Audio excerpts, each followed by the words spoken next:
Welcome to lesson number 4. In the previous section, we have discussed about the groups. In this section, we can see we have created 3 different groups. So the first group, which you can see, is the central group where we have kept this bottle, and we call this group as group 1.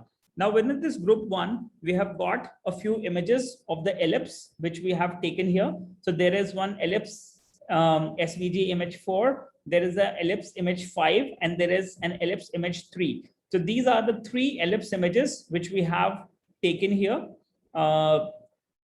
in the project, followed by, then we have got another division in the project, which is known as group 9. Then there is another, which is group 12, and the third group, which is group 11, followed by a download image, which is this particular image, which you can see here. So we have used a combination of images and we have arranged them in proper structure. So this is group. Then the second group is group 1, where we do have certain content of ellipse size, where we have defined the text content. And then we have a third group here, where we have defined the footer of the website. So now you can see that in group number 1, we have got various images set. Now we are going to division group 9. Within the group 9, we have defined section number 1, where we have set up our seeking for the perfect beer message, followed by the text content of the message, which we have defined here in the section, and followed by an SVG image.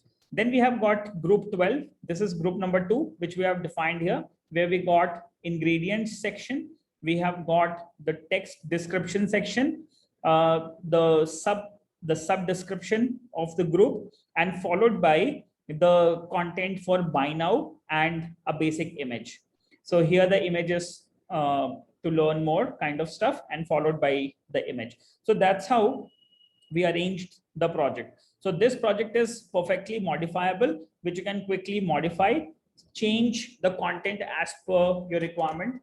So we can say change the content as per requirement, and you can use this front-end concept in order to create web applications for brewery kind of business. Thank you so much for watching.